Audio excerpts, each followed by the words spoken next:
Welcome to బీబీ9 news. ముందుగా headlines చూద్దాం. పర్యావరణ పరిరక్షణపై ప్రత్యేక దృష్టి సారించిన పవన్ కళ్యాణ్, అడవులు భవిష్యత్ తరాల వారసత్వం అంటూ పవన్ కళ్యాణ్ వ్యాఖ్య. అటవీ శాఖ అధికారులతో సమీక్ష నిర్వహించిన ఉప ముఖ్యమంత్రి, వన్యప్రాణుల సంరక్షణకు కొత్త విధానాలు రూపొందించనున్న ప్రభుత్వం. నేను రౌడీజం చేయను అని స్పష్టత ఇచ్చిన ఎమ్మెల్యే కడియం శ్రీహరి. ప్రజాసేవే లక్ష్యమంటూ నైతికతపై కడియం శ్రీహరి వ్యాఖ్య. సెటిల్మెంట్లు నా మార్గం కాదని స్పష్టత. 30 ఏళ్ల రాజకీయ జీవితం విలువలతోనే సాగిందన్న శ్రీహరి. కర్నూలు బస్సు ప్రమాదం, బాధిత కుటుంబాలకు అండగా ఉంటానన్న మంత్రి రాంప్రసాద్. ఇది ప్రమాదం మాత్రమే, వైఫల్యం కాదని మంత్రి స్పష్టత. మృతుల కుటుంబాలకు తక్షణ సాయం అందించనున్న ప్రభుత్వం. రవాణా భద్రత మెరుగుపరిచే దిశగా చర్యలు ప్రారంభం. ఆస్ట్రేలియాలో పెట్టుబడిదారులను ఆకర్షించిన మంత్రి నారా లోకేష్. ఆంధ్రప్రదేశ్ను గ్లోబల్ పవర్ హౌస్ గా తీర్చిదిద్దుతామని లోకేష్ ధీమా. $117 బిలియన్ పెట్టుబడులు సాధించిన రాష్ట్రమని లోకేష్ కితాబు. ఆధునిక సాంకేతికతతో రాష్ట్రాభివృద్ధికి కొత్త దిశలో అడుగులు. జూబ్లీహిల్స్ లో కాంగ్రెస్ ప్రచార హోరు. నవీన్ యాదవ్ గెలిస్తే ప్రజలే గెలుస్తారని మంత్రి పొన్నం పిలుపు. ఇంటింటి ప్రచారంలో ఉత్సాహం నింపిన పొన్నం ప్రభాకర్. ఉచిత బస్సు, ఉచిత విద్యుత్ పథకాలు ప్రజలకు మేలు చేస్తున్నాయన్న వ్యాఖ్య. ఎమ్మెల్యే కడియం శ్రీహరి తన రాజకీయ జీవితం గురించి స్పష్టమైన వివరణ ఇచ్చారు. నేను 30 ఏళ్లుగా రాజకీయాల్లో ఉన్నా ఎప్పుడూ రౌడీజం, సెటిల్మెంట్లు, బెదిరింపులు చేయలేదు అని స్పష్టం చేశారు. కొండా సురేఖ ఘటనపై మాట్లాడుతూ ఆ ఎపిసోడ్ ముగిసింది, ఇక ఆ ఇష్యూపై మాట్లాడను అన్నారు. ప్రజాసేవే తన లక్ష్యమని పేర్కొన్నారు. గత 3 దశాబ్దాలుగా ప్రజల నమ్మకాన్ని గెలుచుకున్నానని, రాజకీయాల్లో విలువలు, నిబద్ధతే తన బలమని తెలిపారు. ప్రజల కోసం సమయాన్ని కేటాయించడం, అభివృద్ధి కార్యక్రమాలు అమలు చేయడం తప్ప మరో అజెండా లేదని చెప్పారు. రాజకీయాల్లో నైతికత తగ్గిపోతుందని వ్యాఖ్యానించారు. నిజాయితీతో పనిచేస్తే ప్రజల ఆదరణ లభిస్తుందని చెప్పారు. ఈ వ్యాఖ్యలు తెలంగాణ రాజకీయాల్లో చర్చనీయాంశమయ్యాయి.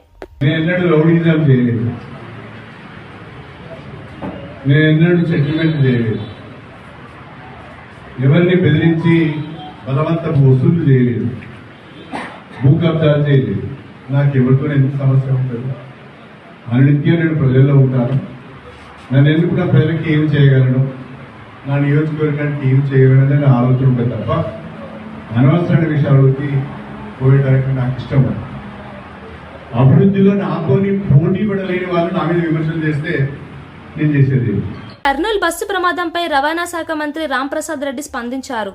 మా ముందు ఉన్న తక్షణ కర్తవ్యం ప్రయాణికులను గుర్తించడం అని అన్నారు. తెలంగాణ, కర్ణాటక రవాణా శాఖ మంత్రులతో టచ్లో ఉన్నామని తెలిపారు. ఇది కేవలం ప్రమాదం మాత్రమే, ప్రభుత్వ వైఫల్యం కాదు అని స్పష్టం చేశారు. ప్రమాదానికి గురైన బస్సుకు ఆల్ ఇండియా పర్మిట్ ఉందని, ఏ రాష్ట్రంలోనైనా తిరగొచ్చని వివరించారు. ఇప్పటికే 19 మృతదేహాలను గుర్తించాం. బాధిత కుటుంబాలకు ప్రభుత్వం అండగా ఉంటుంది అన్నారు. రవాణా భద్రతను మెరుగుపరిచే చర్యలు తీసుకుంటామని చెప్పారు. కుటుంబాలకు తక్షణ సాయం అందించేందుకు అధికారులకు ఆదేశాలు జారీ చేసినట్లు తెలిపారు. ఈ ఘటన దురదృష్టకరమైనదైనా ప్రభుత్వ బాధ్యతగా బాధితులకు సహాయం అందిస్తామని హామీ ఇచ్చారు. టచ్లో ఉన్నాం. 40 మంది ఎవరైతే క్షతగాత్రులు అలాగే చనిపోయిన వాళ్ళ గురించి బేసిక్ రిపోర్ట్ ఏదైతే ఉందో వచ్చే 2 గంటల్లో మాకు అందుతుంది. కాబట్టి తప్పకుండా ఆ కుటుంబాలను గుర్తిస్తాం. వాళ్లకు ఈ ప్రభుత్వం ద్వారా ఏవైతే చేయూత ఇవ్వాలనుకున్నా ఇచ్చేదానికి సిద్ధంగా. ముఖ్యంగా నేను ఒకటి చెప్తున్నానండి, అది చాలా తప్పు. ఈరోజు ఏ బస్సు అయితే యాక్సిడెంట్ అయిందో ఇది all India permit tourist bus అండి. ఈ బస్సులు చట్టపరంగా ఏ రాష్ట్రమైనా తిరిగేదానికి దీనికి హక్కు ఉంటుంది. దీని రికార్డ్స్ కావాలంటే మేము ముందర ప్రొవైడ్ చేస్తాము. ఇది ఆల్ ఇండియా పర్మిట్ ఉండే రాష్ట్రాలు డామన్ అండ్ డైవ్లో రిజిస్టర్ అయిన బస్సు. ఈ బస్సు ఎక్కడైనా తిరగచ్చు.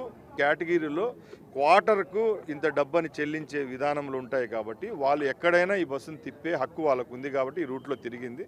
ముఖ్యంగా దీంట్లో దాపరికం ఏం లేదు. యాక్సిడెంట్ జరిగిన టైము అది చాలా ముఖ్యం. ఎందుకంటే మొన్న వైజాగ్లో 100 మంది ప్రయాణించే గవర్నమెంట్ ఏదైతే మన సిటీలో తిరిగి ఇంటర్సిటీ బస్సు ఉంటుందో దాంట్లో ఫైర్ వస్తే వితిన్ 45 నిమిషాల లోపల 100 మంది ప్రయాణికులు కిందికి దిగారండి. అది టైం జరిగింది మార్నింగ్ 8:30కి జరిగింది. ఆ టైం ముఖ్యం.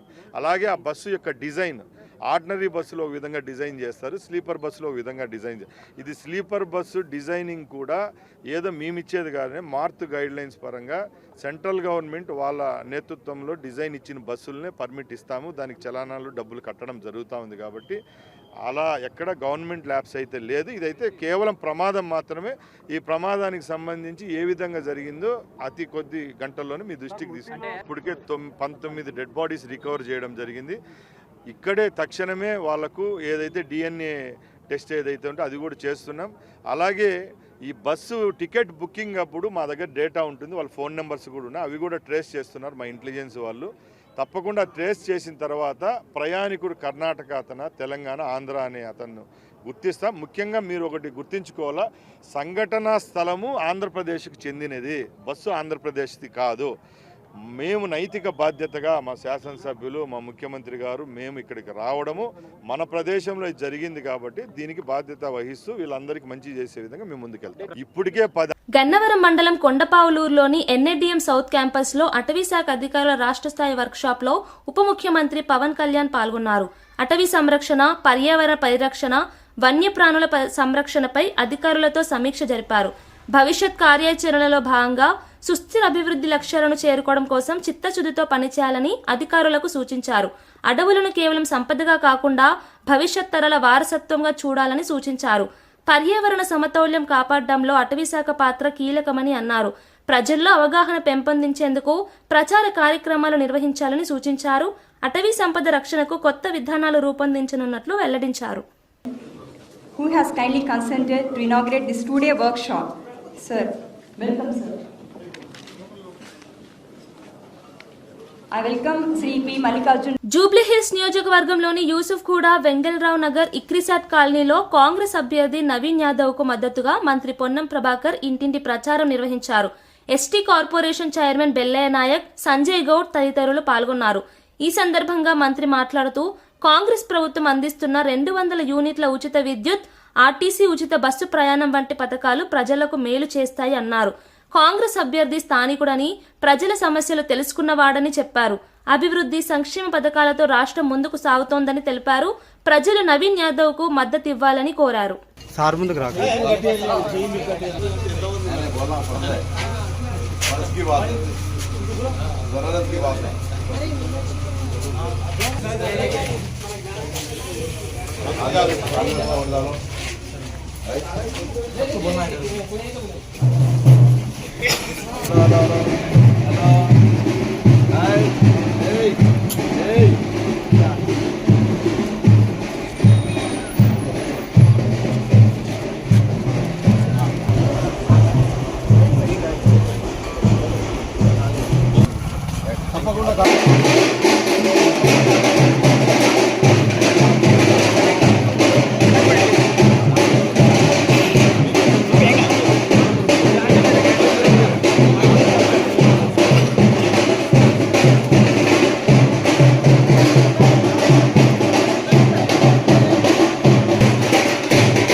శివాన జరా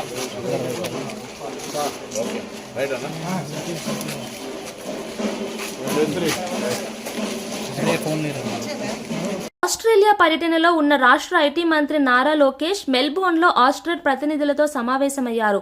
ఆంధ్రప్రదేశ్ను 2047 నాటికి గ్లోబల్ ఎకనామిక్ పవర్ హౌస్గా తీర్చిదిద్దడమే తమ ప్రభుత్వ లక్ష్యమని చెప్పారు.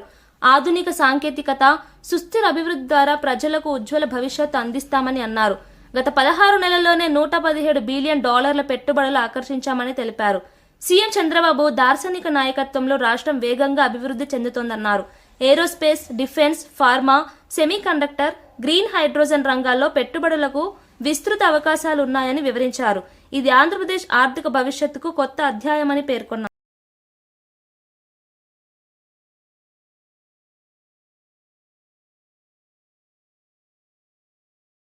విప్ బీర్ల ఐలయ్య బీఆర్ఎస్ అధినేత కేసీఆర్ పై ఘాటు వ్యాఖ్యలు చేశారు. దళితులు, బడుగు బలహీన వర్గాలు ఓటు వేసి గెలిపిస్తేనే గతంలో సీఎం అయ్యాడు, కానీ ఇప్పుడు ప్రజల నమ్మకం కోల్పోయాడు అన్నారు. కేసీఆర్ రాజకీయం కుంభకర్ణుల్లా ఉంది, 6 నెలలు తిని 6 నెలలు నిద్రపోతాడంటూ ఎద్దేవా చేశారు. ఆయన ఫామ్ హౌస్ లో చెట్టు కింద కూర్చుని రాజకీయాలు చేస్తున్నాడని ఆరోపించారు. పార్టీ ఆఫీసుకు రాకుండా నాయకులను ఫామ్ హౌస్ కే పిలిపిస్తున్నాడు అన్నారు. తెలంగాణ ప్రజలు మళ్లీ కేసీఆర్ మాయకు లోను కావడం అసాధ్యమని చెప్పారు. ప్రస్తుత కాంగ్రెస్ ప్రభుత్వం ప్రజలకు చేరవుతోందని, రేవంత్ నేతృత్వంలో తెలంగాణలో కొత్త దశ ప్రారంభమైందని పేర్కొన్నారు.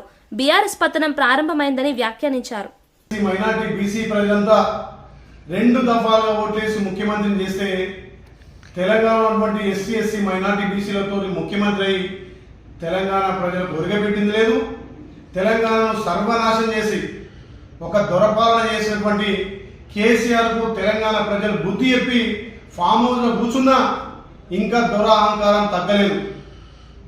ఫామ్ హౌస్ లో కుంభకర్ణం లెక్క 6 నెలలు తిని 6 నెలలు పడినట్టుగా చెట్టు కూర్చేసుకొని కూర్చొని ఫామ్ హౌస్ నుంచే ఇలా పరిపాలన, ఆయన పార్టీ పరిపాలన అనిపిస్తున్నాడు. కనీసం వాళ్ళ పార్టీ ఆఫీస్కి వచ్చి చర్చ చేసే దిక్కు దివాలు లేదు. పార్టీ నాయకులనే ఫామ్ హౌస్ పిలుచుకొని ఫామ్ హౌస్ నుంచి నువ్వు జూబ్లీసి అభ్యర్థి, మా అభ్యర్థి గెలుస్తాడని చెప్తున్నావు.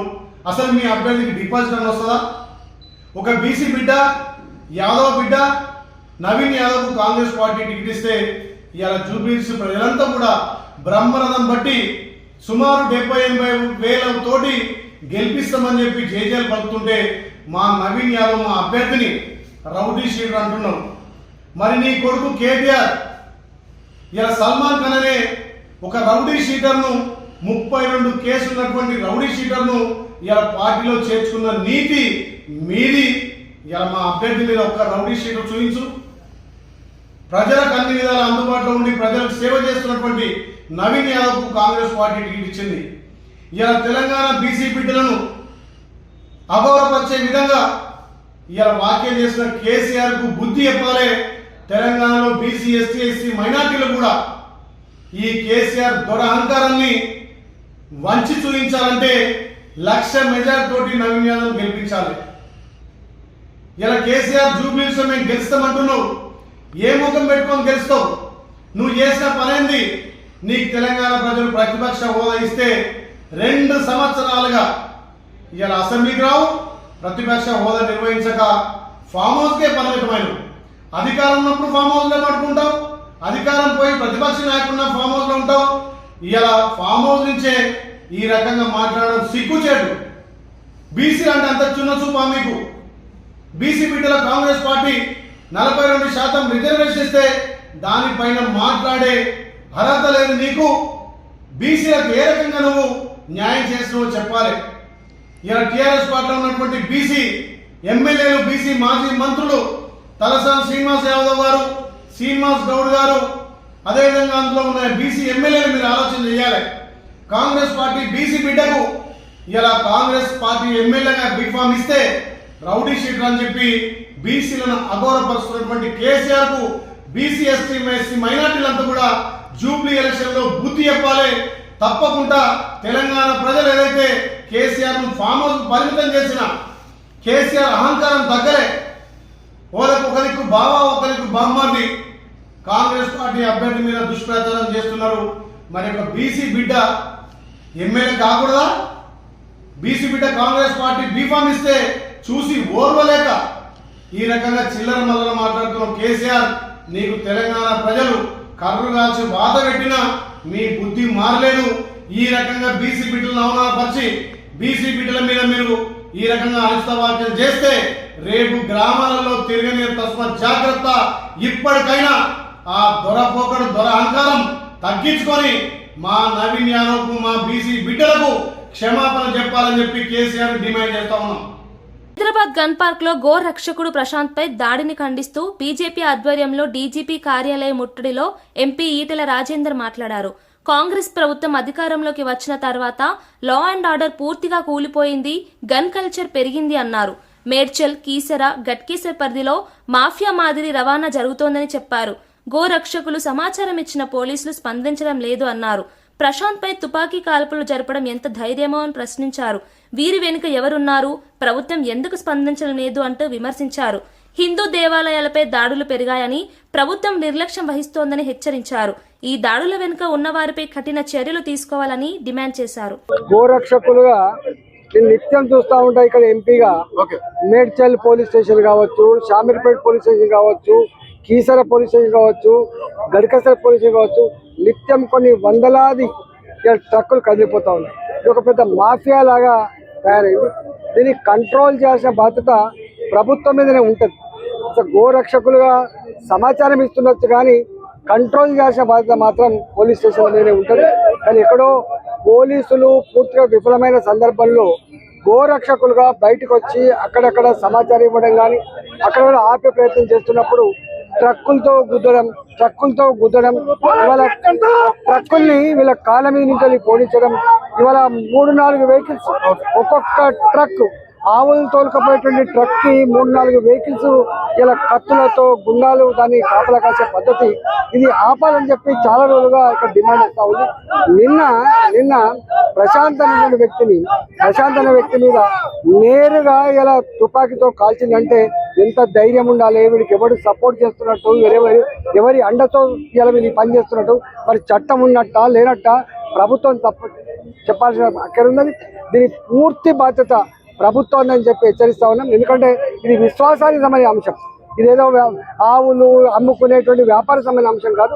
ఇది అశేష ప్రజానీకం యొక్క విశ్వాసానికి సంబంధించిన అంశం కాబట్టి ఈ విశ్వాసాన్ని వమ్ము చేయడంలో, ఈ విశ్వాసాన్ని ఇవాళ అవమానపరచడంలో ఈ ప్రభుత్వం సహకరిస్తున్నట్టుగా ప్రజలు భావిస్తూ ఉన్నారు. కాబట్టి రేవంత్ రెడ్డి గారి ప్రభుత్వం తక్షణమే వీటి మీద విచారణ జరిపించాలి. ఎవరైతే ఈ ఫైరింగ్ చేసిందో, ఎవరైతే గతంలో కత్తులతో పొడుస్తూ ఉన్నారో, ఎవరైతే వీళ్ళు వెహికల్స్ తో చంపే ప్రయత్నం చేస్తున్నారో వాళ్ళ మీద చర్యలు తీసుకోవాలని చెప్పి ఈ ప్రభుత్వాన్ని హెచ్చరిస్తా ఉంది. హిందూ సమాజం మీద జరుగుతున్నటువంటి దాడిని నిరసిస్తూ బీజేపీ ఈ రోజున ధర్నా కార్యక్రమం చేపడతా ఉంది, పాదయాత్ర చేపడతా ఉన్నారు. కానీ అయినా కూడా ఇలా జరుగుతూనే ఉన్నాయి. దీని కాల్పులే జరిగాయి. సో ఇదంతా ఎంఐఎం అండదండలు ఉన్నాయని చెప్పి అండదండలు ఉన్నాయి. అసలు అనేక దేవాలయాల మీద మన రాంపల్లిలో ఒక ఆంజనేయ స్వామి విగ్రహాన్ని ధ్వంసం చేశారు. అంతకుముందు ఇదే సికింద్రాబాద్ లో ముత్యాలమ్మ టెంపుల్ ని వాళ్ళు విధ్వంసం చేశారు. ఇవాళ 40-45 గుళ్ళ మీద ఇవాళ దాడులు జరిగినాయి. ఈ దాడి జరిగినప్పుడల్లా వీడు సైకో అనో లేకపోతే వాడు మతిస్థిమిత లేదని చెప్పి తప్పించుకున్నాను తప్ప ఇది తప్పు. ఇది విల్ఫుల్లీ ఇంటెన్షనల్లీ ఇవాళ ఎక్కడో రెచ్చగొట్టే ప్రయత్నం చేస్తున్నారు. సమాజంలో అశాంతి ప్రబలే ప్రయత్నం చేస్తున్నారు. ఇది మంచిది కాదు అని చెప్పి ఈ ప్రభుత్వాన్ని హెచ్చరిస్తాం. ఇది చూడొచ్చు. కర్నూలు బస్సు ప్రమాదంపై ప్రొఫెసర్ డాక్టర్ కేఏ పాల్ తీవ్ర ఆగ్రహం వ్యక్తం చేశారు. ఈ భయంకరమైన మరణాలకు బాధ్యత వహించాల్సింది ప్రభుత్వం అన్నారు. ప్రమాదానికి కారణమైన బస్సు యజమాని వినోద్ కుమార్ ను వెంటనే అరెస్ట్ చేయాలని డిమాండ్ చేశారు. అన్ని కావేరీ బస్సులను తక్షణమే నిలిపివేయాలి అని సూచించారు. తన పని చేయని అధికారులను సస్పెండ్ చేయాలని, భవిష్యత్తులో ఇటువంటి విషాదాలు జరగకుండా చర్యలు తీసుకోవాలని ప్రభుత్వానికి విజ్ఞప్తి చేశారు. ప్రజల ప్రాణాలను కాపాడే బాధ్యత రాష్ట్రానికి ఉంది, కానీ నిర్లక్ష్యం వల్ల ప్రాణాలు కోల్పోతున్నారు అని ఆవేదన వ్యక్తం చేశారు. ఆయన వ్యాఖ్యలు సామాజిక మాధ్యమాల్లో చర్చనీయాంశమయ్యాయి. వారి కుటుంబాలకి శాంతి కలగాలని ప్రార్థిస్తున్నాను. ఒక దాదాపు 12-15 మంది బ్రతికి బయటపడ్డారు. వారు చెప్తున్న ఘటనలు చూస్తుంటే షాక్ అవుతాం. కానీ ఈ రాజకీయ నాయకులు మాత్రం పట్టించుకోరు. ఆర్టీఓ రోడ్ ట్రాన్స్పోర్ట్ ఆఫీసర్స్ పట్టించుకోరు, బ్రేక్ ఇన్స్పెక్టర్స్ పట్టించుకోరు. 16 చలానాలు కట్టకుండా ఉన్న ఆ కావేరీ బస్సుకి 221 బస్సులు ఇమీడియట్ గా సీజ్ చేయాలి. ఆ ఓనరు ఎక్కడున్నాడో వినోద్ కుమార్ ని ఇమీడియట్ గా అరెస్ట్ చేయాలి. చనిపోయిన కుటుంబానికి 2 లక్షలు ప్రకటించడం కాదు ప్రధానమంత్రి, కనీసం ఓనర్ ద్వారా ₹1 కోటి ఇప్పించాలి. ఇలాంటి యాక్సిడెంట్లు జరగకుండా ఉండాలంటే అసెంబ్లీలో, పార్లమెంట్లో మంచి చట్టాలు తీసుకురావాలి.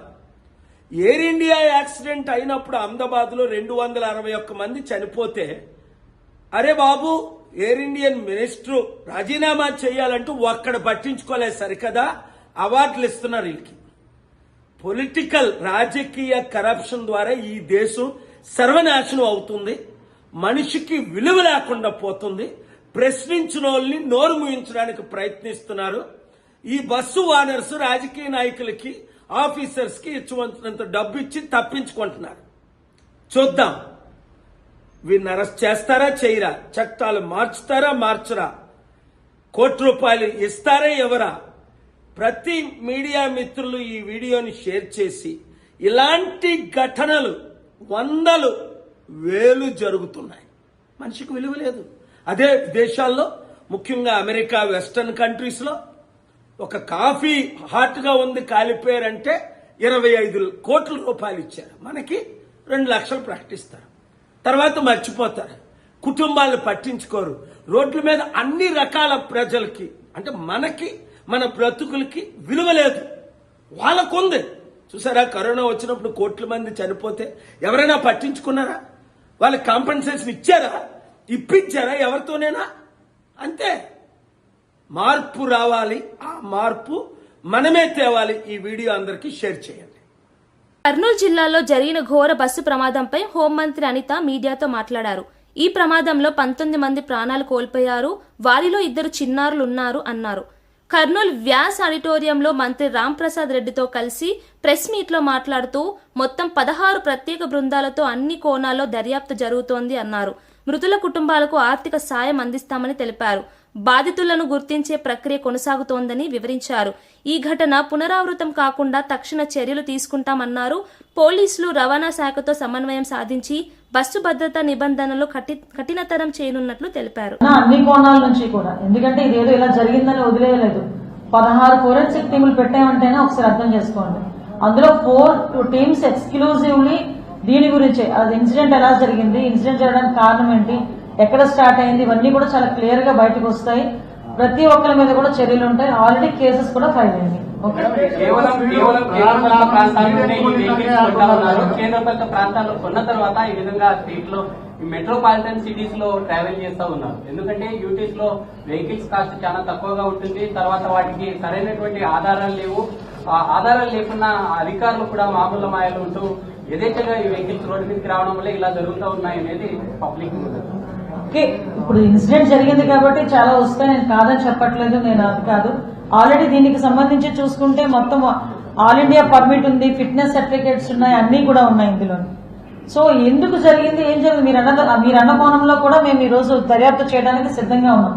అన్ని కోణాల్లోని దర్యాప్తు చేయమని గౌరవ ముఖ్యమంత్రి గారు ప్రత్యేకంగా దీని మీద ఆదేశించారు. ఈ రోజు మమ్మల్ని అందరినీ హుటాహుటిని ఇక్కడికి పంపించడంలోనే దీన్ని సీరియస్ గా, ఎంత సీరియస్ గా రాష్ట్ర ప్రభుత్వం తీసుకున్నదన్న విషయం కూడా మీరు గ్రహించుకోవాలి. సినిమా కార్మికుల సంక్షేమం కోసం తెలంగాణ ప్రభుత్వం ఏర్పాటు చేసిన కమిటీ తొలి సమావేశం లేబర్ కమిషనర్ కార్యాలయంలో జరిగింది. కమిషనర్ దాన కిషోర్ అధ్యక్షతన జరిగిన ఈ సమావేశంలో ఎఫ్టీసీ చైర్మన్ దిల్రాజు, నిర్మాత Supriya, film chamber secretary Damodara Prasad, federation అధ్యక్షుడు అనిల్ కుమార్ వల్లభనేని, కార్యదర్శి అమ్మిరాజులు పాల్గొన్నారు. కార్మికుల జీతాలు, పని గంటలు, భద్రతా చర్యలపై విస్తృత చర్చ జరిగింది. ప్రభుత్వం త్వరలో కొత్త విధానాన్ని ప్రకటించనుందని కమిషనర్ తెలిపారు. ఫిలిం రంగంలో శ్రామిక హక్కులను పరిరక్షించడమే తమ ప్రధాన లక్ష్యమని పేర్కొన్నారు. ఈ సమావేశంతో కార్మికుల సమస్యల పరిష్కారానికి దిశానిర్దేశం లభించింది. అటు ఇండస్ట్రీ నుంచి కానీ ఇటు ఫెడరేషన్ నుంచి కానీ వాళ్ళు కూడా ఈ కమిటీలో ఉన్నారు కాబట్టి ఒక 3-4 పాయింట్స్ ఈరోజు అడ్రస్ చేసి అవి ఎలా నెక్స్ట్ 1 వీక్లోనే అవి ఆ పాయింట్స్ని ఎలా డిజాల్వ్ చేద్దాము బోత్ పార్టీస్తో మాట్లాడి అని చేసాం. చాలా పాజిటివ్గా ఉంది. నెక్స్ట్ వీక్లో వీటి మీద కన్క్లూజన్ వస్తుంది. కర్నూలు జిల్లాలో జరిగిన బస్సు ప్రమాదం పట్ల తెలంగాణ ముఖ్యమంత్రి రేవంత్ రెడ్డి తీవ్ర దిగ్భ్రాంతి వ్యక్తం చేశారు. ఈ ఘటనలో 19 మంది ప్రాణాలు కోల్పోవడం చాలా బాధాకరమని అన్నారు. మృతుల కుటుంబాలకు ప్రగాఢ సంతాపం తెలిపారు. ఈ ప్రమాదంపై వెంటనే ఆంధ్రప్రదేశ్ ప్రభుత్వంతో సంప్రదించి అవసరమైన సహాయ చర్యలు తీసుకోవాలని రాష్ట్ర అధికారులకు ఆదేశించారు. ప్రధాన కార్యదర్శి, డీజీపీతో కూడా రేవంత్ ఫోన్ ద్వారా మాట్లాడారు. గద్వాల్ కలెక్టర్, ఎస్పీని ఘటనా స్థలానికి వెళ్లి పరిస్థితిని పర్యవేక్షించాలని ఆదేశించారు. ప్రజల ప్రాణాలు అమూల్యమైనవి, ఇటువంటి ఘటనలు జరగకుండా చర్యలు తీసుకుంటామన్నారు. బాధిత కుటుంబాలకు సహాయ నిధులు అందించేందుకు ప్రత్యేక బృందాన్ని నియమించారు. ఈ ఘటనతో 2 రాష్ట్రాల ప్రభుత్వాలు సన్నద్ధంగా స్పందించాయి. డ్రైవర్ అక్కడ కాలిపోతున్నట్టుంది మ్యామ్, బస్సు కాలుతుంది అక్కడ. సరే గబగబా ఏదైనా హెల్ప్కి వెళ్దాము, అసలు ఏమన్నా పోలీసులు వచ్చారా లేదా అని నేను గబగబా కారు దిగి వెళ్ళానండి. వెళ్ళేసరికి బస్సు తగలబడిపోతుంది. కొంతమంది కింద కూర్చుని ఏడుస్తున్నారు, ఎవరెవరు ఉన్నారని ఏడుస్తున్నారు, కొంతమంది టెన్షన్ పడుతున్నారు, ఇలా ఉన్నారు. ఆ బస్సుకు సంబంధించిన వాళ్ళు అలా వాళ్ళ పరిస్థితి అలా ఉంది. ఇంకా మిగిలిన వాళ్ళ ఫోన్లు అన్నీ కూడా పాప అందులో కాలిపోయాయి. చాలా మంది దగ్గర ఏమీ బయటకు వచ్చిన వాళ్ళ దగ్గర ఏమీ రాలేదు. అక్కడ ఉన్న మిగిలిన జనం అండి మొబైల్స్తో వీడియోస్ తీసుకుంటున్నారండి. ఎవరైనా పోలీస్కి కాల్ చేయలేదు. నేను కార్ దిగి వచ్చే హడావుల్లో ఫోన్ ఏమో కార్లో వదిలేశాను. ఫోన్ వర్షం పడిపోతుంది పక్క నుంచి, ఫోన్ టచ్ చేయడానికి కూడా ఎవరిదైనా అడిగి తీసుకుని టచ్ చేద్దామని వర్షానికి తడిచి అది పనిచేయట్లేదు. నేను మళ్ళీ గబగబా కార్ దగ్గరికి వెళ్ళి వెంటనే కర్నూలు ఎస్పీ గారికి అండ్ ఎస్బీ ఇన్స్పెక్టర్ గారికి కాల్ చేశానండి. లక్కీగా ఎప్పుడో నెంబర్స్ ఉన్నాయి. కాల్ చేస్తే వాళ్ళు ఇమీడియట్లీ రెస్పాండ్ అయ్యారు. వాళ్ళు రెస్పాండ్ అయిన కాసేపటికి రూరల్ సిఏ గారి బృందం అంట వాళ్ళు వచ్చారు. దాని ముందే ఫైర్ స్టేషన్ వాళ్ళు వచ్చేసారు. అండ్ ముందు ఫైర్ స్టేషన్ వాళ్ళని నెక్స్ట్ ఫైర్ సిబ్బంది, నెక్స్ట్ అంబులెన్స్, పోలీస్ వారు వీళ్ళందరూ వచ్చేసారండి. అప్పటికే ఒక ప్రైవేట్ వెహికల్ ఒక 6గురిని హాస్పిటల్ పంపించారు. నాతో ఇంకొక అతను ఎవరో హరీష్ అంట, ధర్మవరానికి చెందిన అతను. పాపం చాలా మంచి వ్యక్తి ఆయన కూడా. ఆయన ఒక 6గురిని ప్రైవేట్ వెహికల్ ఎక్కించి పంపించారు. తర్వాత వీళ్ళు వచ్చాక ఒక 5గురిని అంబులెన్స్ లో ఎక్కించడం జరిగింది. ఆయన తీసుకెళ్లారండి. ఆ తర్వాత ఈ లోపలనే మొత్తం ఎస్పీ గారు, పోలీస్ సిబ్బంది అందరూ వచ్చేసారు. అసలు ఆ మాంసపు ముద్దలు కాదండి, నిజం చెప్పాలంటే చాలా దారుణం అది. అస్థిపంజరాలు అలా సీట్లలోనే చూసేసరికి అసలు నాకైతే వల్ల కాలేదు. ఎవరైనా ఫ్యామిలీ అండి, చాలా ఆ ఫ్యామిలీ ఎంత బాధపడుతూ ఉంటారో. నేను అది తట్టుకోలేకపోయాను. వస్తూ అక్కడ ఆంజనేయ స్వామి గుడి దగ్గర ఆగిపోయి నదిలో మునగడం జరిగింది. నిజం చెప్పాలంటే చాలా బాధాకరం అండి. ఎవరు కాపాడడానికి అవకాశం లేదు. నిజం చెప్పాలంటే పోలీసులు రాకపోయింటే చాలా ఇబ్బంది పడిపోదాము. హెవీ ట్రాఫిక్ అండి. పోలీసులు లోపలికి రావడానికి బయటకి కూడా ఉండకపోను. ఇన్ఫర్మేషన్ ఇవ్వడంతో క్లియర్ చేసుకుంటూ వస్తూ మొత్తం లోపలికి వచ్చారు. అంతా ఆఫ్ చేశారు, మంటలు ఆఫ్ చేశారు. జరిగింది అయితే ఇదండి. ఆ బస్ కిందనే బైక్ ఉండిపోయింది. ఆ బైక్ ని కొట్టేస్తే బైక్ అతను చనిపోయి రోడ్డు పక్కకి పడిపోయాడు. మళ్ళీ ఆ బైక్ మాత్రం బస్ కిందకి వెళ్ళిపోయిందండి. అర్థమైపోయింది ఇది సార్ జరిగింది. బీహార్ అసెంబ్లీ ఎన్నికల ప్రచారంలో ప్రధాని నరేంద్ర మోదీ పాల్గొన్నారు. సమస్తీపూర్ జిల్లా కర్పూరి గ్రామంలో జరిగిన భారీ సభలో మాట్లాడుతూ యువతకు సాధికారత కల్పించడం మా కూటమి ప్రధాన ధ్యేయమన్నారు. నితీష్ కుమార్ నాయకత్వంలో ఎన్డీఏ అన్ని రికార్డులను బద్దలు కొడుతుంది. ఈ ఎన్నికల్లో ఘన విజయం సాధిస్తుందని నమ్మకమని పేర్కొన్నారు. అభివృద్ధి, సుస్థిర పాలన ద్వారానే ప్రజల విశ్వాసం లభిస్తుందని అన్నారు. దేశ భవిష్యత్తు యువత చేతుల్లోనే ఉంది అని పిలుపునిచ్చారు. బీహార్ అభివృద్ధి కోసం విద్య, ఉపాధి, పరిశ్రమ రంగాల్లో విప్లవాత్మక మార్పులు తీసుకురావడమే తమ లక్ష్యమని తెలిపారు. ప్రజల నమ్మకంతో ఎన్డీఏ కూటమి తిరిగి అధికారంలోకి వస్తుందని మోదీ ధీమా వ్యక్తం చేశారు.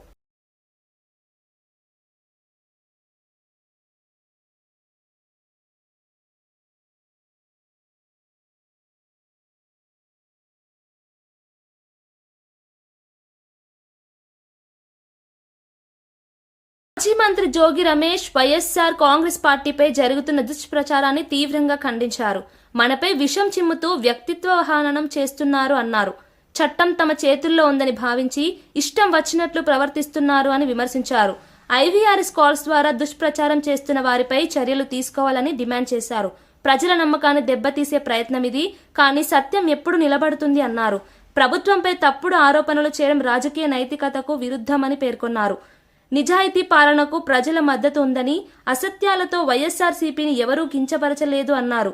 వ్యవస్థలను దుర్వినియోగం చేస్తున్న వారిని ప్రజలే తిరస్కరిస్తారని రమేష్ హెచ్చరించారు.